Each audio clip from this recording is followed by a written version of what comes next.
nobody wants to hold inventory. It costs money. It can get spoiled just sitting there. Even something that's non-perishable, you may get a roof leak at the thing, a pipe leak, who knows what can happen. No matter what happens, when the inventory is sitting, it's exposed and it's costing somebody money, either to store it or through obsolescence or who knows what else, but nobody wants inventory. So you have different ways of getting rid of it. One is inventory pooling, where you're going to serve multiple different markets, but each market is going to have an uncertain amount of demand, and you're going to serve all of them from a single stock inventory.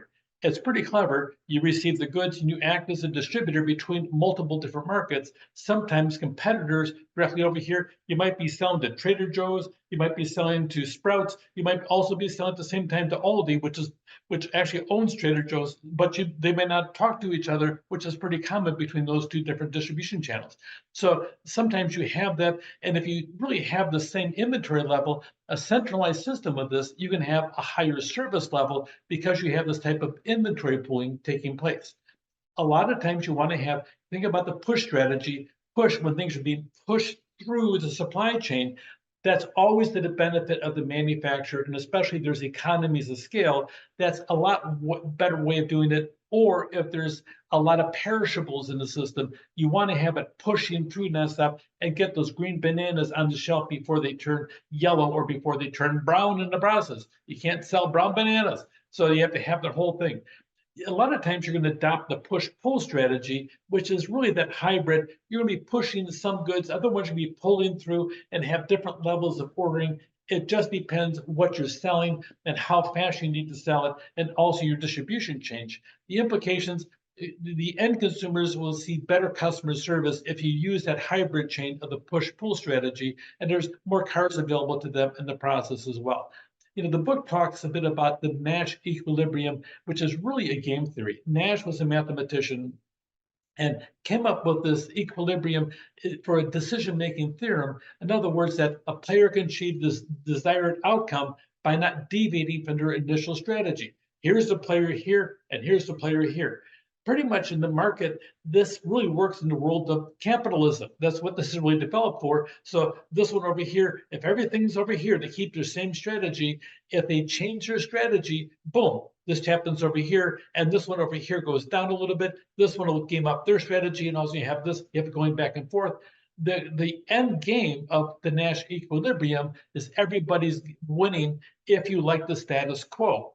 Change the status quo, things happen. So if you change your strategy, okay, and away from your original aspect of it, you may gain market share, or you may lose market share, or you may actually lose profitability. There's a couple of illustrations online. Feel free to go out there on YouTube and look for some of them. They're really interesting. Two companies are out there. They're both selling 1 million products a year at $30 a piece. One of them wants to grab more market share, so they kick up their game and they start producing 2 million, okay, but they have to cut their price down to $27. So all of a sudden the competitor says, whoa, you changed the game. I want a chunk of that market too. I think there's enough, so I'm going to get my million. So all of a sudden now you got 4 million out in the marketplace, and this one over here to sell their extra million, they cut their price down to 24. The whole time the profitability is getting lower and lower and lower. The only one benefiting is the consumer. Well, I kind of like that. Okay, except for the fact the companies aren't there to benefit the consumer unless they're getting a healthy profit. So they keep on reducing the profitability, and they both lose because they're going out of equilibrium. If they hadn't changed the game, they would still be making lots of money, both sides making it. It just depends, do you want to rock the boat or not? That's what really the Nash equilibrium about. You lock horns and you stay right there. If you make a change, all of a sudden one side's going to lose, and it might be you in the process. So think about that aspect of it. There's different strategies to use also. Sometimes it's not pushing through, sometimes it's pulling through, which probably doesn't upset the Nash equilibrium as much, except no matter what you do, you make a change, you're going to have a change in the equilibrium. You do that by having marketing strategies, really brand loyalty. You should be doing that anyway. People still like names. For some reason, we're fascinated by logos. It's a huge thing. Even the people that sell on Etsy, they want to have their label out there in the process. Another way of doing it is in transshipment. I grabbed this off Wikipedia for us over here. So transshipment is really the shipping of goods or containers to an intermediate destination and then to another one. One reason for transshipment, you want to change the means of transport during the journey, also known as transloading. You may sit down there and have it going fishy back where it's coming through and they unload it at the dock and boom, right off the bat, the containers are going on the back of trucks. We call that fishy back in the process. So you have that aspect over there. And one ship, obviously, that doesn't go to one store. You're going to have the containers going across the entire nation by the time they're all done sorting them out with the different numbers, labels, and the trucks as they go through delivery process. Sometimes if you have a transshipment, sometimes you're going to take one container and split it multiple different ways in a warehouse right there at the dock. It depends how you're doing it. So it really is the same level as you're splitting it up. And it occurs a lot of times at the retail level, and you achieve a lot of it with a really solid advanced information system. So you know what's coming, when it's coming, how it's coming, and you time it right down to almost the minute that the truck arrives or the goods arrive at the dock in your transshipment aspect of it.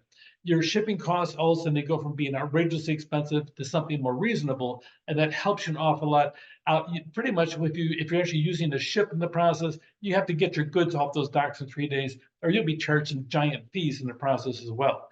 A lot of times the retailers have the same owner between them, and you're shipping goods in the process as well. But you may not want to do transshipments and split up the loads like that. You might want to have your own loads and get a full container. It depends how big you are. Once again, your integration strategies have to be adopted, and you're not clear about your inventory levels because you're pulling them through rather than pushing them through and paying attention. So that being said, you're looking at the different factors.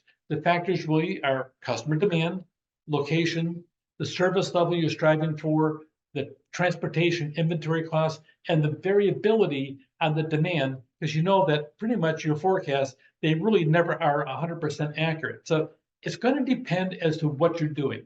If you're going to risk pooling, you're going to have a good solid inventory at the warehouse, take advantage of it. If it's transportation costs, okay, cross-docking works because you're going to reduce inbound costs and reduce the aspect of what's at the warehouse, because nothing is at the warehouse, at least in theory. You have holding costs to worry about, and you have the allocation. So pay attention to your distribution strategies. There's a lot of money here at stake, and especially the inventory reduction aspect is really powerful because nobody wants to hold it. So when you look at it, think about the Nash equilibrium. Pace out what would happen if you changed your current equilibrium trying to grab market share. What would your competitors do for a reaction? And I always recommend 3 different strategies: what's current, and then also what the best case scenario, the worst case scenario, and also if you're going to be having multiple strategies going to different competitors, pay attention to that. As soon as you upset the equilibrium, things change. Inventory distribution, it's a big factor because nobody wants to hold it. You can save a lot of money and an awful lot of capital if you do it well. Take care.